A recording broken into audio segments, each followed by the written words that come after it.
My friends, listen to me very carefully today. Leadership does not begin the day you receive a title. It does not begin the day you are promoted. Leadership does not begin the day people start following you. Leadership begins the moment you decide to master yourself. That is where true leadership is born. That is where it is tested. And that is where it is proven. You were not created by God to be ruled by your emotions. You were created to rule beginning with yourself. The Bible says, a man without self-control is like a city broken down without walls. That means if you cannot control your emotions, you have no protection. You have no defense. You have no leadership. Because leadership is not first about managing people. Leadership is first about managing you. You see, most people want to influence the world, but they cannot influence their own reactions. They want to change nations, but they cannot change their anger. They want to discipline others, but they refuse to discipline themselves. They want respect, but they cannot restrain their impulses. And so they live as prisoners, not because someone locked them up, but because their emotions govern them. Hear me. You can never rise above the level of your emotional maturity. Your potential can take you to the top. Your gift can open a door, but only emotional control will keep you there. Talent may attract attention, but emotional discipline earns trust. And trust is the currency of leadership. I have traveled the world, spoken with presidents, CEOs, prime ministers, pastors, educators, entrepreneurs, and I discovered something. The difference between failure and success, between influence and insignificance, is not education. It is not intelligence. It is not charisma. It is emotional governance. The ones who cannot govern their emotions eventually mismanage their opportunities. They sabotage their relationships. They destroy their credibility. They collapse under pressure. Not because they lack skill, but because they lack mastery of self. That is why I want you to write this down in your heart. Leadership is the manifestation of controlled emotions under the authority of purpose. When purpose is not ruling you, emotion will. And when emotion rules you, you become unstable, unpredictable, and unsafe to lead. People do not follow unstable individuals. People do not trust emotional volcanoes. People do not submit to leaders who explode when pressured, collapse when criticized, or react when offended. People follow those who remain steady, anchored, calm, and clear even when storms are raging around them, because those people have mastered the storm within. This is why emotional control is not optional. If you desire to lead, it is foundational. It is the bedrock upon which every other leadership attribute is built. Character grows on it. Integrity stands on it. Wisdom flows from it. Influence is sustained by it. Without it, leadership becomes a performance, not a conviction. And performances always fail under real pressure. Listen, leadership is not proven in comfort. Leadership is proven in crisis. And crisis does not create leadership, it reveals it. When pressure comes, your degree won't save you. Your talent won't protect you. Your gift won't guard you. Only your emotional discipline, your ability to remain governed, steady, and purposeful will determine whether you rise or fall. This is why before God gives you authority over others, He demands authority over yourself. Before He lets you shepherd people, He watches how you shepherd your emotions. Before He trusts you with nations, He tests you with reactions. Before He places you on platforms, He examines your private responses. If your emotions are still the loudest voice in your life, you are not ready to lead anyone. Write this truth on your mind. If you cannot manage your emotions, you will mismanage your assignment. Your emotions were never meant to be dictators. They were designed to be indicators. They tell you how you feel. They were never meant to tell you what to do. When emotions give instructions, destiny is always damaged. But when purpose gives instructions, emotions come under control. That is the difference between unstable people and leaders. So today, we begin this journey together, a journey into what I call the leadership anointing of emotional control. Because emotional control is not natural. It is not automatic. It is not inherited. It is cultivated. It is disciplined. It is trained. And for the kingdom citizen, it is empowered by the Spirit of God Himself. By the end of this teaching, you will understand why some people lead with calm authority while others crumble under pressure. You will understand why some individuals carry influence that cannot be shaken. You will understand why nations fall when leaders lose emotional restraint, and why families rise when fathers and mothers gain emotional mastery. You will understand that emotional control is not weakness, it is authority. It is not silence, it is strategy. It is not suppression, it is stewardship. It is not passivity, it is leadership. So I want you to listen carefully, lean in, take notes, and open your spirit, because the next few moments may define the next season of your life. Leadership does not begin outside of you, it begins within you. And today, we begin with the foundation, emotional control as the bedrock of true, God-given, kingdom-centered leadership. Now hear me carefully. The greatest leadership challenge you will ever face in your life is not the management of people, it is the management of yourself. Before God ever allows a man to govern a nation, He tests whether that man can govern his own spirit.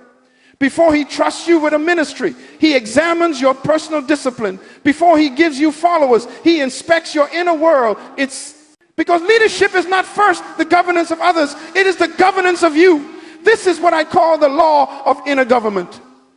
And this law is the foundation of all leadership. When you violate this law, every other leadership gift collapses under its weight. But when you obey this law, you become a safe, stable, trustworthy vessel that heaven and earth can rely on. Listen, inner government means ruling your emotions, thoughts, impulses, appetites, desires, and reactions under the authority of your purpose. Inner government is the invisible throne from which true leadership flows. Everybody wants to sit on an external throne, but very few have established an internal throne. And the kingdom you fail to rule within will sabotage the kingdom you attempt to rule without. You cannot manage a company if you cannot manage anger.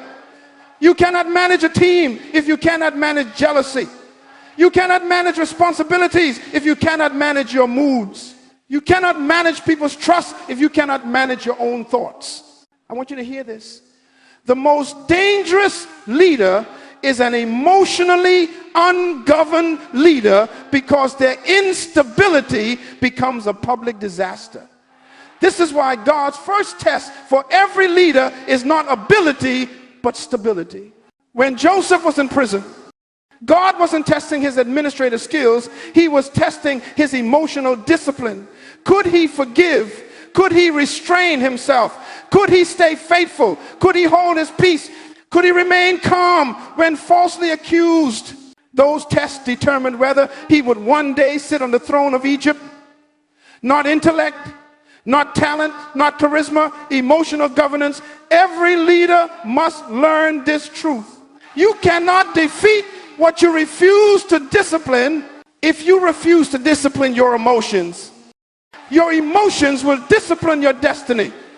Inner government means you no longer allow your emotions to have automatic permission to act. You install a government, a spiritual government, a mental government inside yourself. And in that government, purpose is the president, wisdom is the advisor, and emotion is a servant, not a king. But for most people, emotion is king. Emotion dictates decisions. Emotion dictates relationships. Emotion dictates responses.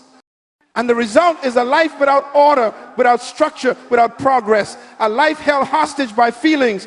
But leadership requires the opposite. Leadership requires order. Leadership requires structure. Leadership requires principle. And those things cannot exist until you establish them inside yourself first. The book of Proverbs says, he who rules his spirit is greater than he who captures a city. Do you understand what that means?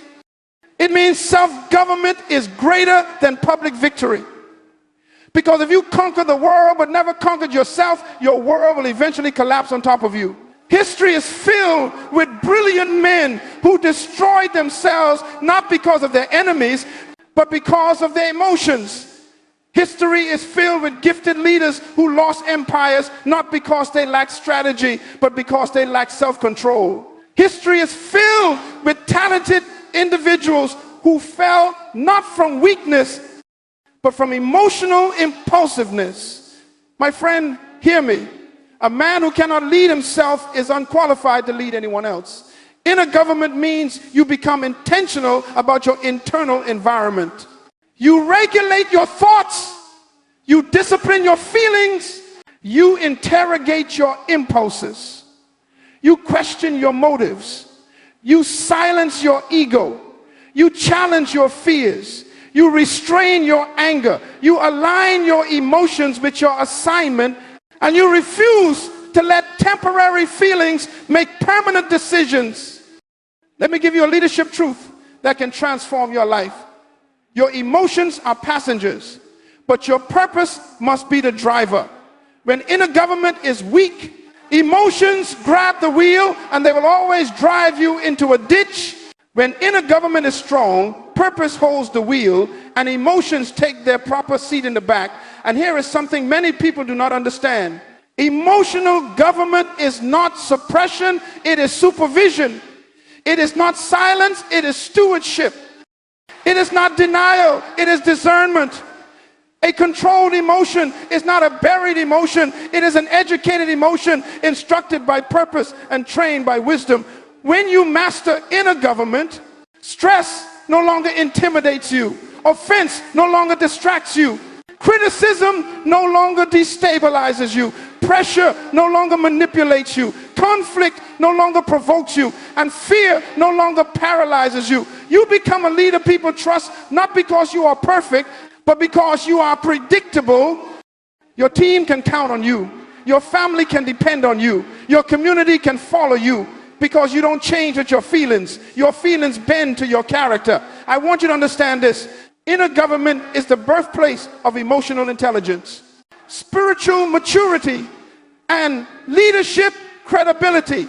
Without it, you are simply a talented emotional reactor. With it, you become a stable, trustworthy kingdom leader. And this is why emotional control is not optional. It is the first law of leadership. Because when you govern yourself, you are prepared to govern responsibilities, influence, resources, people, and assignments without collapsing under the weight. So today I want you to make a decision to install a government inside yourself, a decision to enthrone purpose over emotion, a decision to let wisdom override impulse, a decision to rule the inner world God has given you stewardship over. Because once you master yourself, and only then are you ready to master leadership. Now, let us go deeper into the foundation of emotional leadership. After inner government, the next law that determines the stability and maturity of a leader is what I call the law of response over reaction. This law is so important that if you violate it, you will destroy opportunities you prayed for, relationships you needed, and platforms God prepared for you. Hear me. Reacting is instinct. Responding is leadership. There is a vast difference between the two. Animals react. Children react. Immature people react. But leaders, true leaders, respond.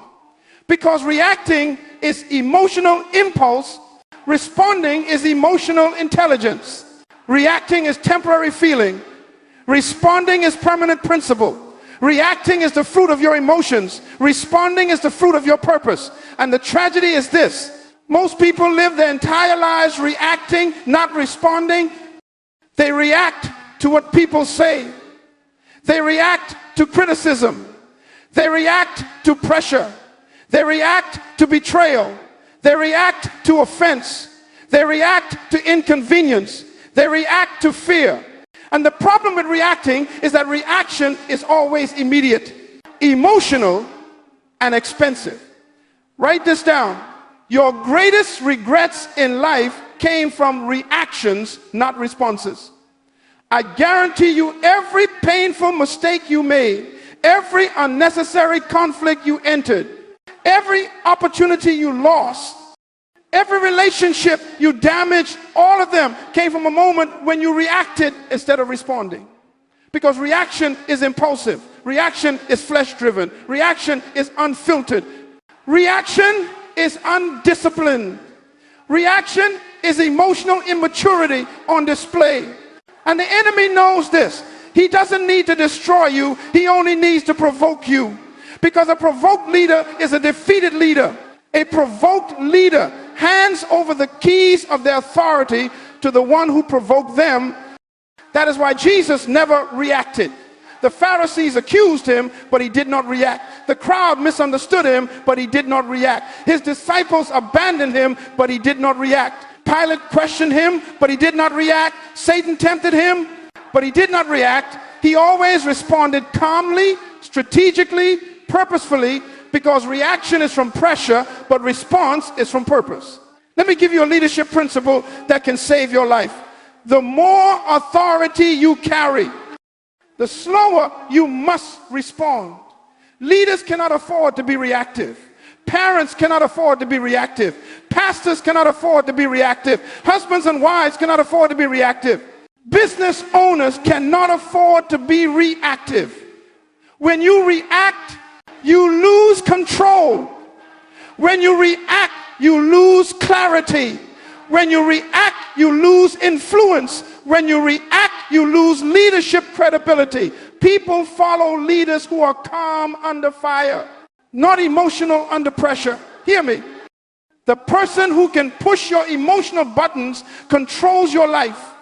If someone can make you angry at will, they own you. If someone can provoke you anytime they want, you are their puppet. You are not leading. You are being led by their manipulation.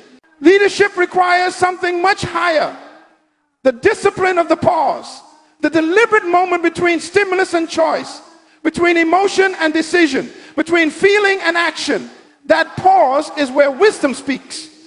That pause is where your purpose reintroduces itself.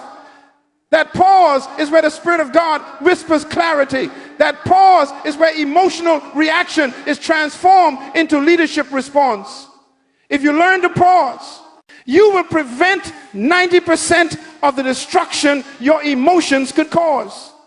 If you learn to pause, you will save relationships before they rupture.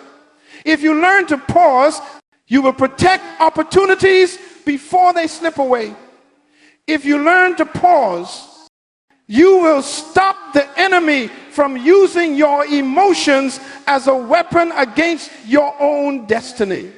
Now listen, responding is not weakness, it is wisdom. It is not silence, it is strength. It is not delay, it is direction. Leaders don't rush into emotional expression. They select emotional precision. A reaction says, I am controlled by the moment. A response says, I am controlled by my mission. A reaction says, this is how I feel. A response says, this is who I am. A reaction says, I will do what my emotions dictate. A response says, I will do what my purpose demands. And that, my friend, is leadership. The greatest leaders in history were not the most emotional. They were the most emotionally governed. They spoke less but said more. They waited longer but acted wiser. They refused to be pulled into emotional storms created by others. They mastered the art of responding calmly, intentionally, intelligently, even when provoked. Let me tell you something important. Reaction is free, response is expensive.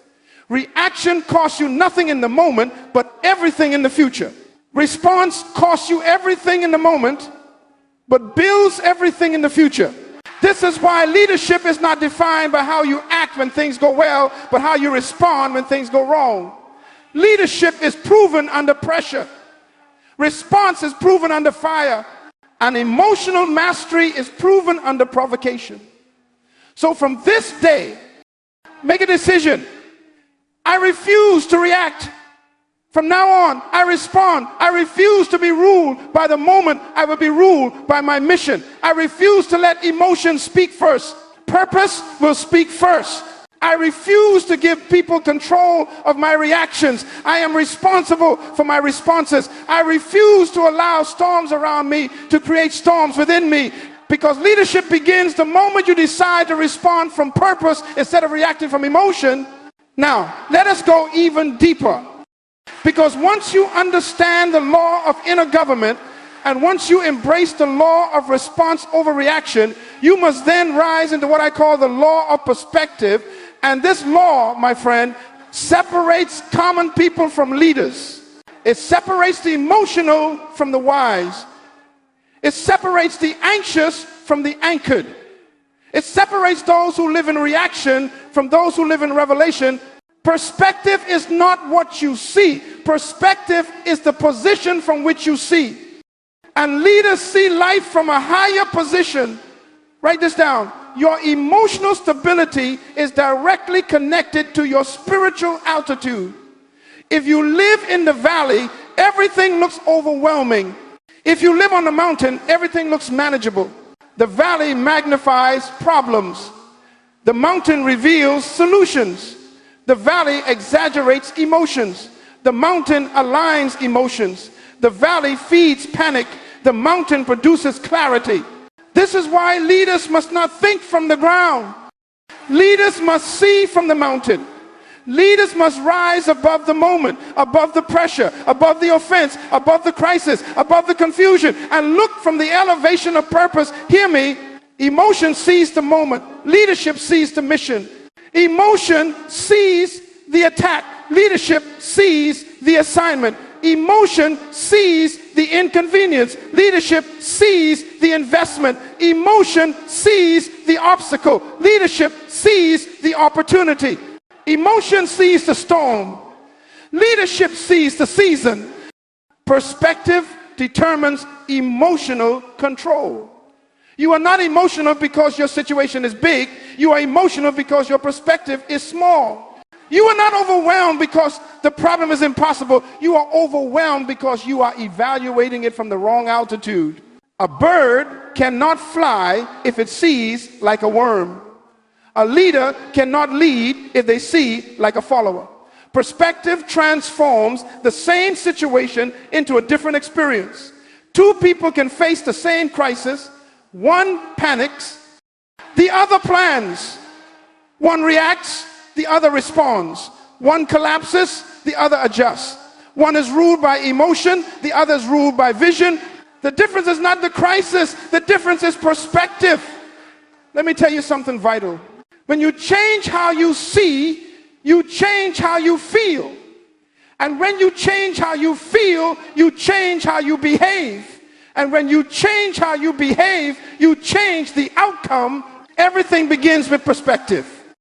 This is why God constantly elevates the perspective of his leaders. Before he elevates their influence, he took Abraham outside and said, look at the stars. He took Moses up the mountain and showed him the land.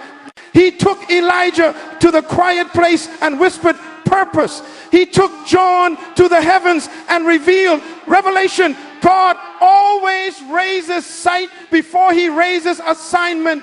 Because leaders do not lead with emotions, they lead with vision. And vision requires perspective. This is why emotional people struggle to lead. They only see the immediate, not the eventual. They only see the discomfort, not the development. They only see the conflict, not the construction.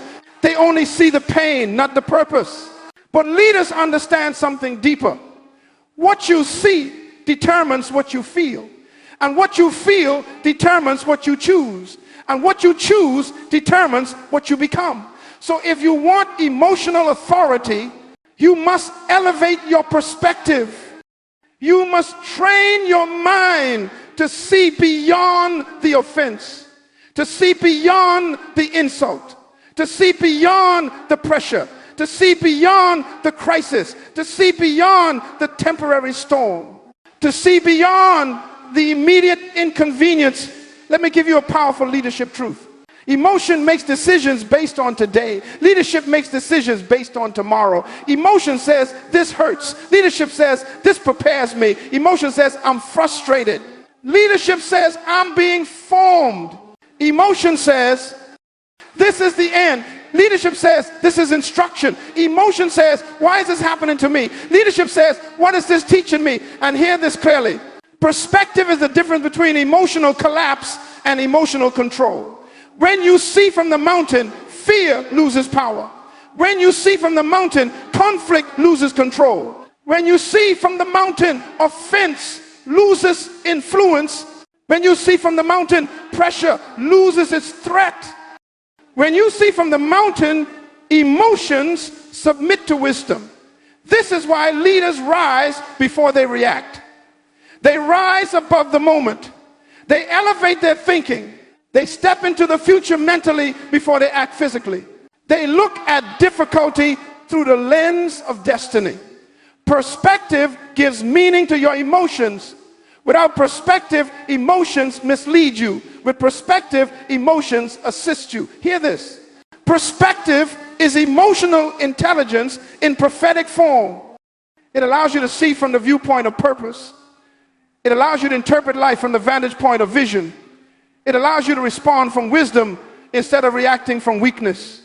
This is why before you speak, rise. Before you decide, rise. Before you respond, rise. Before you confront, rise. Rise above your feelings.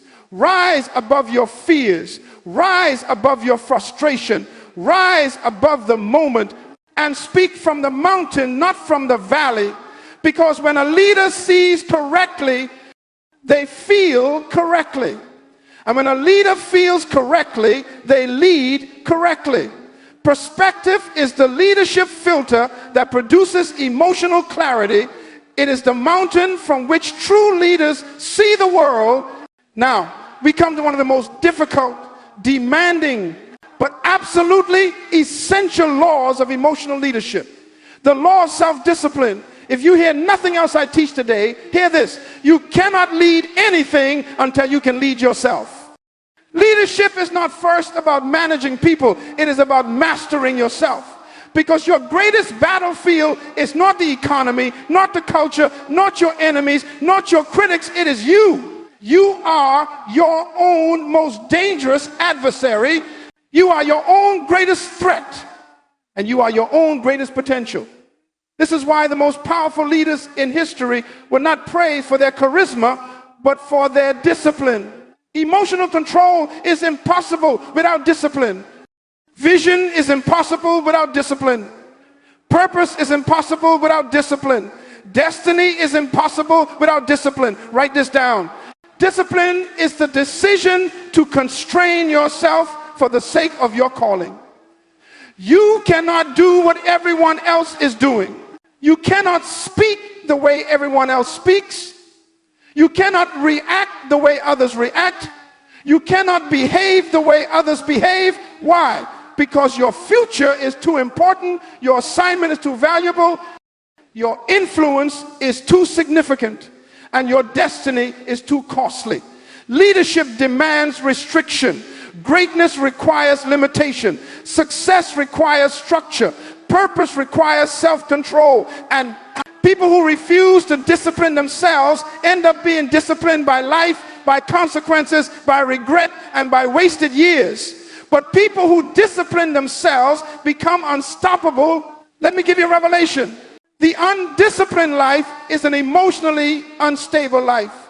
If you do not control your habits will control your emotions.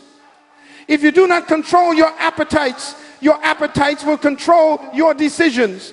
If you do not control your impulses will control your destiny. Discipline is the fence that protects emotional mastery. Hear this. Discipline is not denial, it is direction. Discipline is not restriction, it is refinement. Discipline is not punishment, it is preparation. Discipline is not limitation, it is liberation. Because discipline frees you from the slavery of your emotions. Most people are not controlled by demons, they are controlled by desires. Not by enemies, but by impulses. Not by curses, but by habits. Not by circumstances, but by their inability to govern themselves. And this is why God cannot trust some people with influence. Influence without discipline becomes destruction. If God gave some people promotion, they would sabotage it within weeks. If God gave them platforms, their emotions would ruin their credibility. If God gave them financial increase, their lack of discipline would bury them in mismanagement. If God gave them relationships, their unchecked reactions would destroy the very people meant to help them. Leadership requires discipline. Discipline in speech, because words have consequences. Discipline in time, because your purpose is time sensitive. Discipline in habits, because repetition forms character. Discipline in emotions, because feelings cannot drive destiny. Discipline in relationships, because wrong company corrupts emotional stability. Discipline in thought, because thoughts become beliefs, and beliefs shape behavior. Discipline in reactions, because every response reveals your maturity. Let me give you a powerful truth. Discipline is the price of authority. You cannot carry authority over others if you have no authority over yourself. You cannot command environments if you cannot command your own emotions. You cannot govern responsibility if you cannot govern your own impulses. Self-discipline is not optional, it is foundational. And hear this clearly. Your emotional outbursts are not personality, they are lack of discipline. Your uncontrolled anger is not passion, it is immaturity. Your impulsive decisions are not spontaneity, they are disorder. Your inability to wait is not urgency, it is lack of restraint. Discipline is the hallmark of kingship. Discipline is the test of leadership. Discipline is the mark of maturity. A disciplined person wakes up before emotions decide. A disciplined person speaks only after wisdom approves. A disciplined person responds only after purpose interprets. A disciplined person acts only after principles confirm. Leaders do not follow feelings, they follow standards. This is why scripture teaches, better is he who rules his spirit than he who conquers a city. What about? Because conquering a city requires force. But conquering yourself requires discipline. Now listen to me carefully. The more disciplined your life becomes, the less emotional chaos you experience. When you discipline your schedule, time stops stressing you. When you discipline your thoughts, anxiety stops ruling you. When you discipline your reactions, conflict stops draining you. When you discipline your environment, temptation stops distracting you. When you discipline your priorities, regret stops haunting you. Discipline creates peace. Discipline creates stability. Discipline creates clarity. Discipline creates emotional strength. People think emotional control is a feeling. No, it is a discipline. It is the daily choosing of purpose over impulse, vision over reaction, destiny over mood. Every great man and woman you admire is not great because of talent, but because of discipline. Talent is a gift. Discipline is a choice. Talent opens the door. Discipline keeps the door open. Talent brings attention. Discipline brings elevation. Talent makes you impressive. Discipline makes you impactful. Let me summarize the law for you. Self-discipline is the bridge between who you are and who you are destined to become. Without it, you remain trapped in potential. With it, you rise into purpose. You discipline yourself because your calling is too important to allow your emotions to drive you. You discipline yourself because your future requires a stronger version of you. You discipline yourself because greatness demands sacrifice. You discipline yourself because leadership requires maturity. You discipline yourself because purpose requires consistency. Discipline is the key that locks the door on emotional instability. Discipline is the weapon that defeats internal chaos. Discipline is the foundation upon which emotional authority is built. And until you embrace the law of self-discipline, you will always be a prisoner of your feelings instead of a leader of your destiny. Every leader God ever raised was tested not by enemies, not by circumstances, not by critics, but by their own emotions. Because before God gives you leadership over people, he must test your leadership over yourself. Before he trusts you with the destiny of others, he must examine the condition of your heart. Before he promotes you to influence nations, he must stabilize you against the storms within. Leaders are not tested by comfort. Leaders are tested by conflict. Leaders are not measured in calm. Leaders are measured in crisis. Leaders are not revealed in peace. Leaders are revealed in pressure. And the greatest pressures you will ever face are not external, they are emotional. There are 3 emotional tests every true leader must pass. If you fail these tests, you will sabotage your destiny. But if you master them, you become unstoppable. Let us walk through them. Emotional test has shown the test of offense. Everyone who rises will be offended. Everyone who leads will be misunderstood. Everyone who elevates will be criticized. The question is not whether offense will come. The question is how you handle it. Offense is one of the enemy's most destructive weapons because offense does not attack your body, it attacks your heart. And the heart is the seat of leadership. Write this down. Offense reveals whether you are led by emotion or led by purpose. People who live offended never fulfill their assignment. Offense distorts your perspective, contaminates your motives, sabotages your relationships, and destroys your focus. Hear me. The offended heart is the distracted heart. You cannot lead effectively when your heart is wounded. You cannot think clearly when your emotions are inflamed. You cannot hear God's voice when you are replaying what someone did to you. Leaders must not be easily offended because purpose is too great to be crippled by petty emotions. A leader must rise above offense, not because the offense wasn't painful, but because the mission is more important than the emotion. The first emotional test is simple. Do you protect your heart more than your feelings? If you can move beyond offense, you are ready for the next test. Emotional test #2, the test of delay. Delay is the school in which emotional maturity is forged. Delay teaches patience. Delay exposes motive. Delay reveals discipline. Delay tests emotional stability. Most people fail the test of delay because they confuse delay with denial. But delay is not denial. Delay is development. God uses delay to strengthen your character. God uses delay to refine your priorities. God uses delay to separate emotion from purpose. And here is the truth. If you cannot wait, you cannot lead. Leadership requires long-term thinking, long-term vision, long-term endurance. But emotional people want everything now. They want instant results, instant validation, instant success, instant gratification. However, hear this carefully. Mature leaders understand that every great destiny requires the patience to wait for God's timing. What do you do when it seems like nothing is working? What do you do when doors take longer to open? What do you do when progress moves slower than your desire? Your emotional responses in seasons of delay reveal whether you are ready for the next level.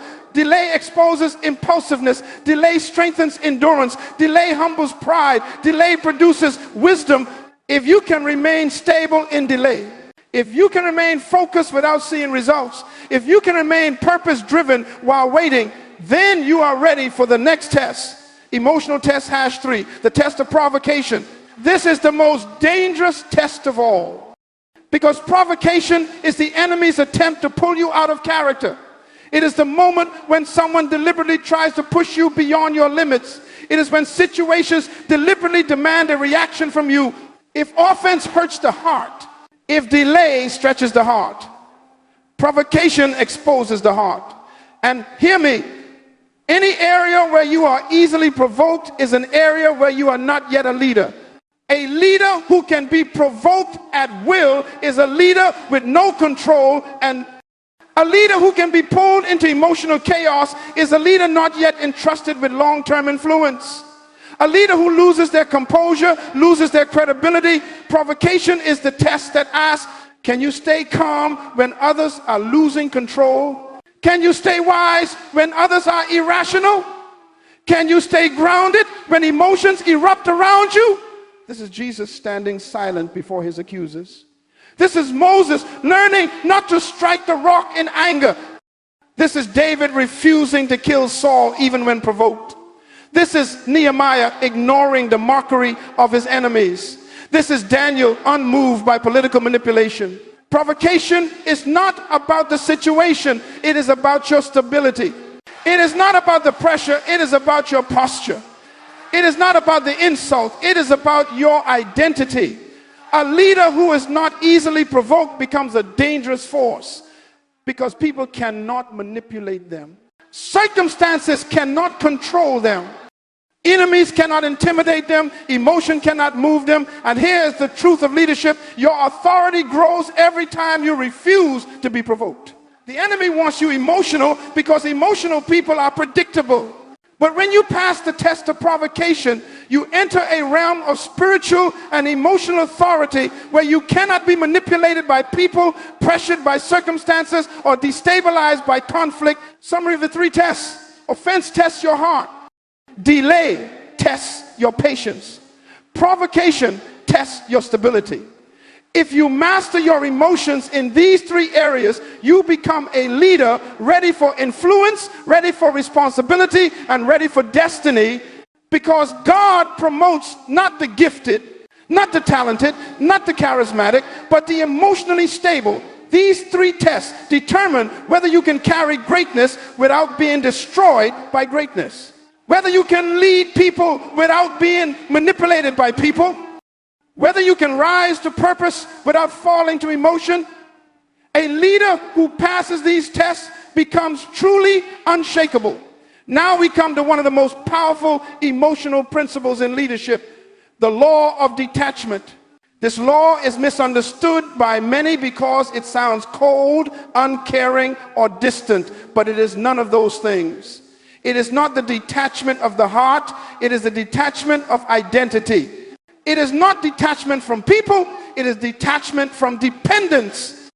It is not detachment from love, it is detachment from emotional captivity. Write this down. Detachment is the ability to stay internally independent even when you are externally connected. You can love people without depending on their approval. You can work with people without being controlled by their emotions. You can care deeply without being emotionally enslaved. You can lead people without being drained by people. Because let me tell you the truth. You cannot lead people you are emotionally addicted to. And you cannot stay stable around people you give emotional permission to control you. Detachment is emotional sovereignty. The refusal to hand over your internal government to people, circumstances, or outcomes. Hear me carefully. Emotional dependence is the enemy of leadership. If people can validate you, they can manipulate you. If people can offend you, they can redirect you. If people can intimidate you, they can silence you. If people can flatter you, they can influence you. If people can anger you, they can govern you. This is why leaders must cultivate detachment. Not to distance themselves from relationships, but to protect themselves from emotional bondage. Detachment is not distance, it is discipline. A detached leader listens without absorbing negativity, loves without losing identity, cares without compromising clarity, connects without collapsing under pressure, helps without becoming hostage to expectations.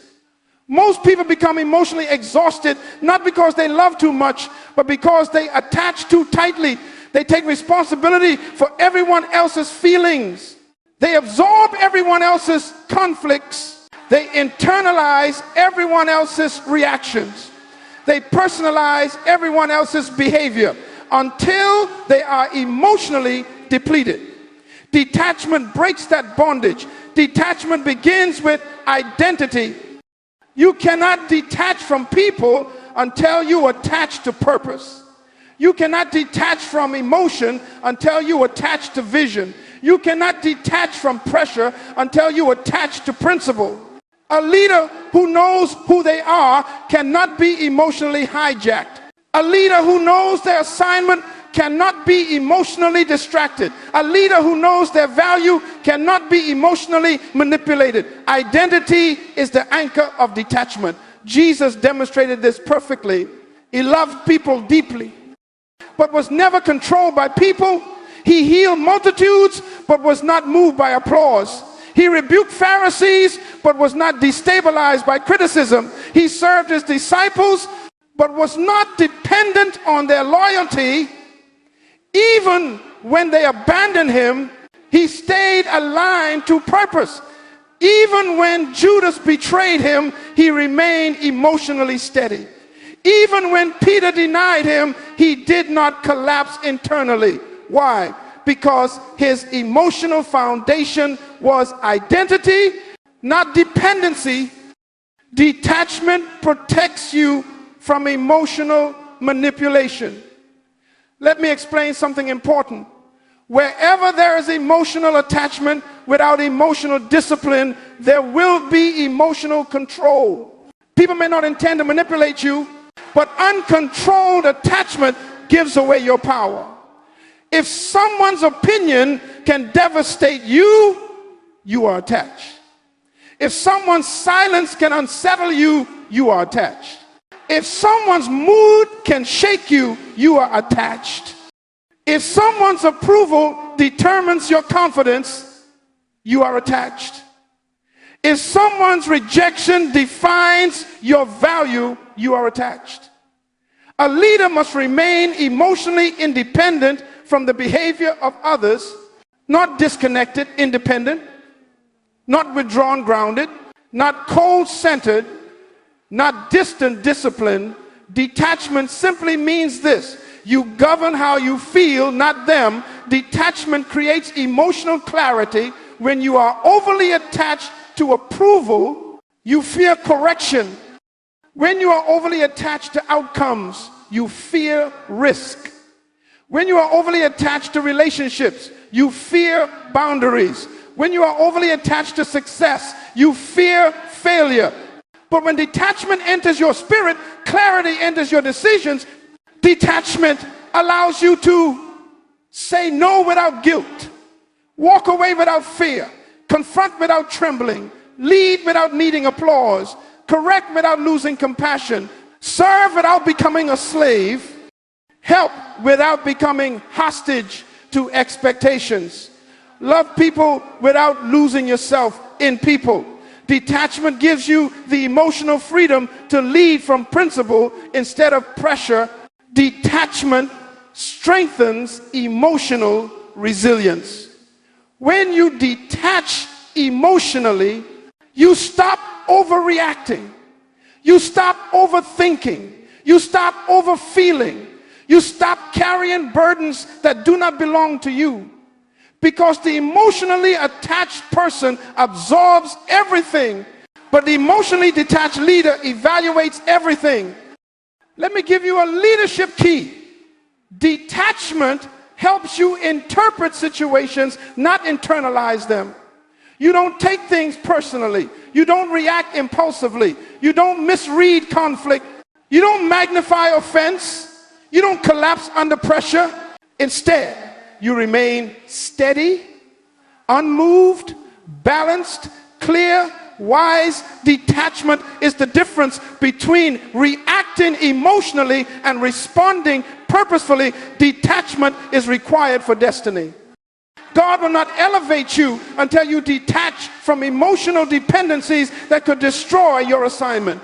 Many people are stuck not because they lack potential, but because they are too attached to the wrong relationships, the wrong validation, the wrong environment, the wrong opinions, the wrong expectations. Your destiny requires separation from emotional captivity. You cannot carry your future if your emotions are still entangled with your past. You cannot enter purpose if you are still attached to the approval of people you've outgrown. You cannot lead on mountains if you are emotionally tied to the valleys God delivered you from. Purpose demands detachment. Leadership demands detachment. Emotional mastery demands detachment, because detachment is the foundation of inner freedom. You are not fully free until people lose the power to control your emotional climate. That is emotional leadership. That is maturity. That is independence. That is kingdom self-government.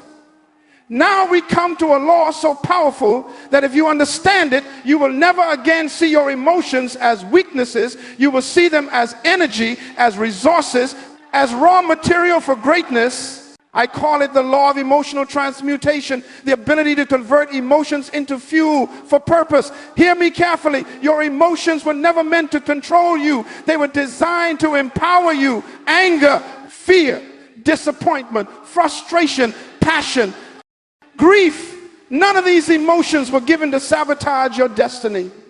They were given as energy, as signals, as indicators of potential power inside you. The problem is not emotion. The problem is misdirection. Emotion is like fire. If unmanaged, it burns the house down. If harnessed, it warms, cooks, and creates. Emotion can destroy your destiny or drive your destiny. And the difference is leadership. Write this down. Transmutation means converting emotional energy into productive power. Leaders do not suppress emotion. They transform emotion. They don't suffocate how they feel. They redirect how they feel. They don't deny emotions. They deploy emotions. Because emotion is not your enemy. Emotion is your energy. Emotion is your fuel. Emotion is your internal momentum. Let me show you how this works. 1, transmuting anger into focus. Anger is one of the most misunderstood emotions. Most people express it destructively, impulsively, verbally, or aggressively. But anger is simply the emotional signal that something is misaligned. Anger says, this needs attention, this needs correction, this needs discipline, this needs boundaries, this needs leadership. What immature people do with anger is explode. What mature people do with anger is examine. But what leaders do with anger is convert it into focus. Anger is an indication of passion. Passion is an indication of purpose. Purpose is an indication of assignment. So instead of letting anger disrupt your life, leaders allow anger to clarify their priorities, to sharpen their decisions, to fuel their discipline, to increase their intentionality. Write this down. Anger, when transmuted, becomes clarity. 2, transmuting fear into strategy. Fear is not always the sign of danger. Sometimes it is the sign of importance. Fear shows up because your future is bigger than your comfort zone. Fear appears because you are stepping into territory your emotions have not yet adapted to. Immature people let fear paralyze them. Emotional people let fear confuse them. But leaders let fear prepare them. Fear can be transmuted into strategy. Fear says, this matters too much for sloppy preparation. Fear says, look closely, pay attention, think carefully. Fear says, this requires wisdom, planning, and diligence. Fear can make you sharper. Fear can make you wiser. Fear can make you more calculated. Fear can make you more spiritually attentive. Write this down. Fear, when transmuted, becomes strategy. 3, transmuting pain into wisdom. Pain is the greatest educator in human history. There is no classroom more effective than experience. No textbook more honest than disappointment. No teacher more thorough than adversity. Pain introduces you to yourself. Pain reveals your blind spots. Pain exposes your attachments. Pain reveals your emotional triggers. Pain forces you to grow. Immature people resist pain. Emotional people absorb pain. But leaders study pain. Pain becomes information. Pain becomes instruction. Pain becomes insight. Pain becomes intelligence. Write this down. Pain, when transmuted, becomes wisdom. 4, transmuting frustration into innovation. Frustration is the emotional sign that your current strategy has reached its limit. It is not a sign to quit. It is a sign to pivot. Frustration is the birthplace of creativity. When you say there must be a better way, leadership answers, yes, now find it. Frustration pushes you out of stagnation. Frustration forces you to restructure, rethink, and reinvent. Frustration births solutions. Immature people collapse under frustration. Emotional people complain in frustration. But leaders innovate through frustration. Write this down. Frustration, when transmuted, becomes innovation. 5, transmuting passion into discipline. Passion by itself is unstable. Passion without discipline becomes emotional chaos. Passion without structure becomes wasted energy. But passion with discipline becomes unstoppable power. Passion fuels movement. Discipline directs movement. Purpose completes movement. This is why passion is dangerous without a plan, but explosive with a system. Leadership takes passion and turns it into patterns. It takes emotion and turns it into execution. It takes inspiration and turns it into implementation. Write this down. Passion, when transmuted, becomes discipline. 6, transmuting desire into destiny. Desire is the emotional seed of your potential. What you desire reveals who you can become. But desire is useless without direction. Many people desire success, few discipline that desire into action. Many desire peace, few discipline that desire into emotional control. Many desire greatness, few discipline that desire into habits. Leaders take desire and form destiny with it. Desire shows the path. Discipline walks the path. Destiny rewards the path. Write this down. Desire, when transmuted, becomes destiny. Transmutation principle, emotion is energy, never wasted. Every feeling you have is energy. Do not waste emotional energy on reaction. Do not waste emotional energy on worry. Do not waste emotional energy on anger for anger's sake. Do not waste emotional energy on complaining, comparing, or fearing. Convert it, redirect it, transmute it, use it, turn emotion into power. Turn emotion into purpose. Turn emotion into better habits. Turn emotion into better decisions. Turn emotion into deeper leadership. This is emotional mastery. This is the discipline of kings. This is the intelligence of leaders. This is the secret behind those who rise while others collapse. The greatest leaders in history were not emotionless. They were emotionally intentional. They felt everything but reacted to nothing. They used emotion but were not used by emotion. They converted feeling into fuel. That is the law of emotional transmutation. Now that we have understood the laws, the principles, and the internal architecture of emotional mastery, we must come to something very practical, what I call the leader's emotional arsenal. These are the tools, the disciplines, the protocols a leader must practice daily in order to maintain emotional strength, stability, clarity, and authority. Because listen to me, emotional mastery is not an event, it is a lifestyle. You don't become emotionally strong because you listen to one message. You don't become emotionally disciplined because you had one revelation. You don't become emotionally stable because you read one book. Emotional control is the result of daily maintenance, daily practices, daily decisions, and daily alignment. You cannot master your emotions occasionally. You must master them consistently. These protocols are not optional. They are essential. They are the habits that build the emotional immune system of a leader. Let us walk through them. 1, daily protocol of stillness. The first weapon in your emotional arsenal is stillness. You cannot rule your emotions if your spirit is always noisy. An unsettled heart produces an unsettled life.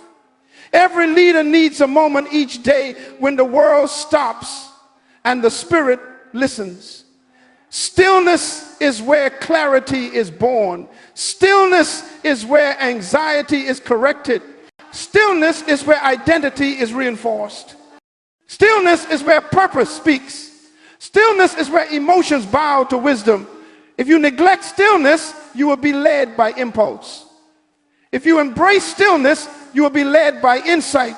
2, daily protocol of emotional awareness. Emotional maturity begins with emotional awareness.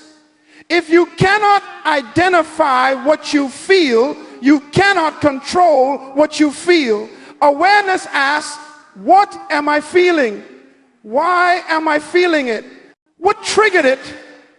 Is this emotion valid, exaggerated, or misplaced?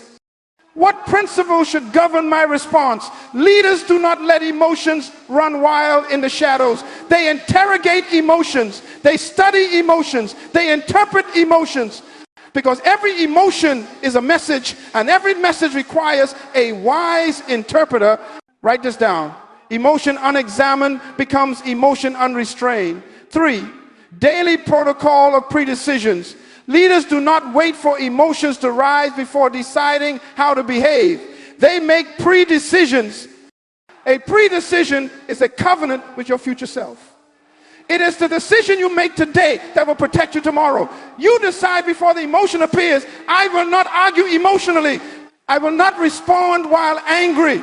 I will not react to provocation. I will pause before speaking. I will stay calm regardless of pressure. I will protect my peace at all costs. I will not surrender my leadership to feelings.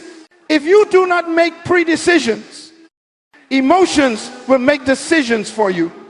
Emotional control is not spontaneous.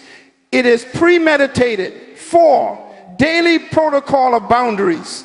You cannot control your emotions if you allow everything and everyone access to your emotional space. Boundaries are walls that protect your peace, your time, your purpose, and your stability. A leader must learn to say, no, I am not available. No, this is not my assignment.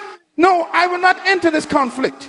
No, I cannot take responsibility for how you feel. No, I refuse to participate in chaos. Boundaries are not unloving. Boundaries are wisdom. Most emotional exhaustion comes from poor boundaries. Most emotional instability comes from unfiltered access. Boundaries protect your leadership. 5, daily protocol of purpose alignment. Emotion becomes confused when purpose becomes unclear. Every morning a leader must align themselves with purpose. Purpose filters emotions. Purpose interprets events. Purpose stabilizes reactions. A leader should ask daily, what is my assignment? What is my priority? What matters most today? What must I ignore? What deserves my emotional investment? Purpose is the compass of emotional intelligence. Without purpose, emotions wander. With purpose, emotions obey. 6, daily protocol of silence before response. Silence is not withdrawal. Silence is not weakness. Silence is strategic. Silence is intelligent. Silence is strength. There is power in learning to say nothing until wisdom forms the right words. The emotionally immature speak quickly. The emotionally mature speak carefully. The emotionally wise speak intentionally. Silence is the pause where leadership begins. Write this down. Silence protects you from emotional sabotage. 7, daily protocol of gratitude recalibration. Gratitude is not an emotion, it is a discipline. And gratitude is the great regulator of emotional storms. Why? Because gratitude shifts your focus from what is missing to what is present, from what hurts to what heals, from what frustrates to what develops, from what was lost to what was gained. Emotional instability thrives in environments of forgetfulness, but gratitude anchors the heart in truth. A grateful leader is a stable leader. A grateful leader is a balanced leader. A grateful leader is a powerful leader. Gratitude recalibrates your emotional climate by daily protocol of environmental curation. Your environment shapes your emotions more than you realize. If you surround yourself with negativity, you will absorb instability. If you surround yourself with chaos, you will absorb tension. If you surround yourself with complainers, you will absorb discouragement. If you surround yourself with immature people, you will absorb emotional confusion. A leader must curate their environment like a gardener manages soil who you listen to. What you watch, what you read, where you go, who you spend time with, all of these are emotional fertilizers. Surround yourself with people who carry peace, not panic, who carry wisdom, not drama, who carry purpose, not distraction. Your environment either strengthens your emotional discipline or weakens it. 9, daily protocol of reflection and review. At the end of each day, a leader must reflect. Reflection is where emotional growth happens. Reflection is where improvement happens. Reflection is where correction happens. A leader asks, where did I lose control today? What triggered me and why? What did I learn about myself? Where must I improve tomorrow? How can I respond better next time? Reflection turns mistakes into mastery. Reflection turns experience into elevation. Reflection turns failure into formation. Without reflection, you repeat patterns. With reflection, you rewrite patterns. 10, daily protocol of spiritual reconnection. Finally, and most importantly, a leader must reconnect spiritually every day, because emotional control without spiritual grounding is temporary. It becomes self-help, not transformation. It becomes behavior modification, not character formation. The presence of God stabilizes the soul. The Word of God reprograms the mind. The Spirit of God governs the emotions. The peace of God guards the heart. A leader anchored in God becomes emotionally unshakable. A leader who walks with God becomes internally immovable. A leader who surrenders to God becomes spiritually unprovocable. Spiritual connection is not optional for emotional mastery. It is the source, because true emotional authority flows from divine authority. This arsenal makes you unstoppable. When you practice these protocols daily, you build an emotional system that cannot be manipulated, cannot be provoked, cannot be intimidated, cannot be destabilized, cannot be enslaved by feelings, cannot be hijacked by circumstances, cannot be shattered by people. This is the arsenal of a leader. This is the lifestyle of emotional mastery. This is the discipline of kings. This is the architecture of inner government. This is the foundation of unstoppable leadership. My friend, after everything we have explored together, the laws, the tests, the disciplines, the protocols, there is one final truth I want to leave with you. It is the truth that separates leaders from followers, builders from breakers, pioneers from prisoners, and rulers from reactors. Leadership is emotional warfare. And those who win are those who rule themselves. The greatest battle of your life will never be against people. It will never be against circumstances. It will never be against critics or enemies. It will never be against systems or structures. Your greatest battle is inside you, the battle for emotional authority. Until you conquer that war, you cannot conquer any territory outside yourself. But once you master that war, there is no territory outside yourself that can resist you. Hear me. You cannot be a prisoner of your emotions and a leader of your destiny at the same time. You must choose one. You cannot follow your feelings and fulfill your purpose. You cannot react impulsively and rise in authority. You cannot be controlled by circumstances and still influence them. You cannot be provoked by people and still lead them. Leadership begins where emotional dependence ends. Leadership begins where inner government begins. Leadership begins where self-discipline begins. Leadership begins where emotional transmutation begins. And leadership becomes unstoppable when emotional identity becomes unshakable. You were not born to be controlled by emotion. You were born to govern it. God did not design you to be ruled by reactions. God did not design you to be enslaved to impulses. God did not design you to be defeated by offense. God did not design you to be weakened by fear. God did not design you to be manipulated by people. God did not design you to be tossed around by feelings. He created you to carry dominion, and dominion begins with self. Everything God gives you is supposed to be ruled by you. Your time, your decisions, your attitude, your speech, your thoughts, your choices, your reactions, your emotions. This is the true meaning of leadership. Self-government. Before Adam lost control of the garden, he lost control of himself. Before Moses lost the promised land, he lost control of his anger. Before Samson lost his strength, he lost control of his desire. Before Saul lost his kingdom, he lost control of his jealousy. Before Judas lost his ministry, he lost control of his greed. The fall of great men is always emotional before it is external. Do not become the next example in that list. Become the exception. Leadership is not about what you acquire, it's about what you become. What you acquire may impress people, but who you become determines your destiny. People don't follow titles, they follow temperament. People don't trust charisma, they trust consistency. People don't admire talent, they admire self-mastery. You cannot guide others where you have not gone. You cannot calm others while you are internally chaotic.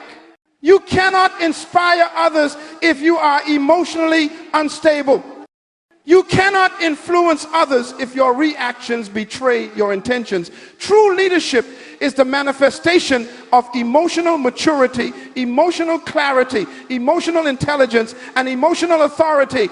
This is why the greatest leaders in history were not the strongest physically, they were the strongest emotionally. Their power came from their stability. Their influence came from their identity. Their authority came from their composure. Their wisdom came from their inner government.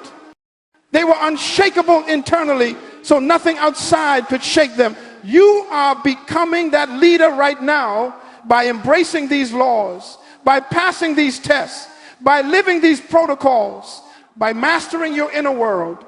You are stepping into a new level of leadership, a level most people never reach.